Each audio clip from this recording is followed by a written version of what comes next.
Franz von Kearney, writings by Frank Schmidt on the Danube Swabian people. These collected writings are republished in memory of the author, Frank Schmidt, so that others may continue to enjoy his work. May his spirit live on. First illuminated Christmas tree in the New World. The custom of bringing evergreens into the house at the beginning of the winter solstice goes back through the mists of time to the pre-Christian era. It was customary among the Germanic tribes living in the dense forests of north-central Europe to bring saplings of evergreen trees into the home on the longest night of the year. Because they did not shed their green needles in the winter, evergreens were a symbol of survival and continuity. Among the ancient Germans, they were close to being objects of veneration. After Charlemagne, king of the German Franks, became the Holy Roman Empire of the German nation, Germany, he forced his subjects to adopt Christianity and forbade their heathen customs and practices. However, the custom of bringing a small evergreen tree into the house on the eve of the winter solstice was so ingrained in the people that it was never completely eradicated. Since the birth of Jesus Christ was said to be on December 25th, the beginning of winter, they simply put up their tree on that date and called it a Weihnachtsbaum, Christmas tree, to conform to their new religion.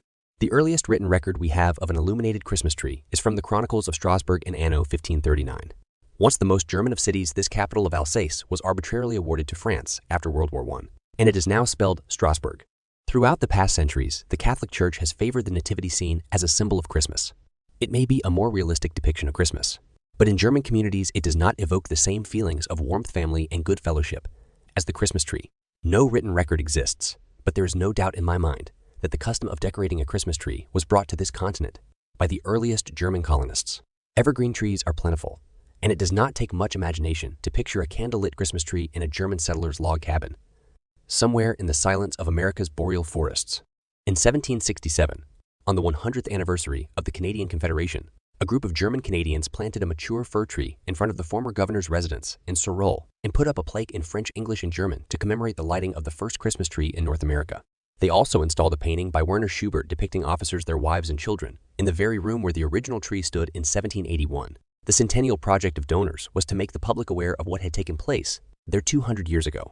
In 1980, at the urging of some German-Canadian historians, the Postmaster General of Canada issued a series of 3 postage stamps depicting a Christmas tree as it might have looked in 1780, another in 1880, as well as an electrically lit one in 1981. All 3 were designed by Anita Kunz, a Canadian of German ancestry. I can't help but note that in 1980, it cost 15 cents to mail a Christmas card in Canada. Today, it's 52 cents.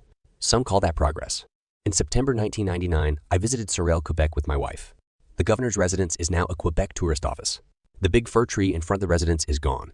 So is the plaque that was put there in 1967, as well as a painting by Werner Schubert, which hung over the mantel of the fireplace. The disappearance of the plaque in 3 languages can be attributed to the overzealous Quebec language police.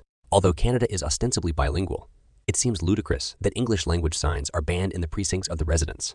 The staff know the historical significance of the building, yet there is nothing available in print which refers to the historic event that took place there, not even in French. As if to make up for the disappearance of the live fir tree, they have put up a stylized aluminium Christmas tree, which I must admit is quite striking in a modernistic sort of way. Even on a hot day, it looked as if it were snow-covered. However, there is no marker, which alludes to the reason it was put there. Perhaps the Christmas tree is a sign of a gentler past and fond memories. The secularization of Christmas is now well underway on this continent. The mass media may have now downgraded Christmas to the holiday season, and the unthinking majority have gone along with this deception to the detriment of their heritage. The salutation Merry Christmas has been replaced by the inane but politically correct season's greeting, a term whose meaning escapes me. Whether you go along with this brainwashing is up to you. As for me, this Christmas, I will continue to wish all and sundry a Merry Christmas and to Hades with the holiday season. Merry Christmas!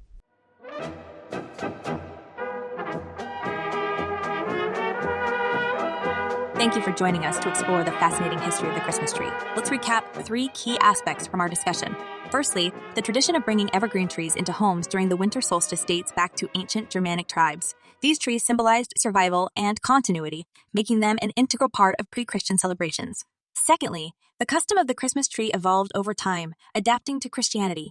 In the 16th century, we find the earliest written record of an illuminated Christmas tree in Strasbourg, now a French city. It eventually made its way to North America with German settlers becoming a cherished part of Christmas celebrations. Lastly, we learned about the historical significance of Sorel, Quebec, where the first Christmas tree in North America was reportedly lit in 1781. Sadly, some historical markers have disappeared over time, but the spirit of the Christmas tree lives on in various forms. If you found this exploration of Christmas traditions intriguing, we invite you to like, subscribe to our channel, and share this video with friends and fellow enthusiasts of history and culture. Now, we'd like to hear from you. What are your thoughts on the evolving traditions of Christmas, and how do you celebrate the holiday season? Please share your thoughts in the comments below. Wishing you a Merry Christmas, Joyous Noel, and Frohe Weihnachten. May this holiday season be filled with warmth and joy for you and your loved ones. Wir sind Donauschwaben, Kinderskinder.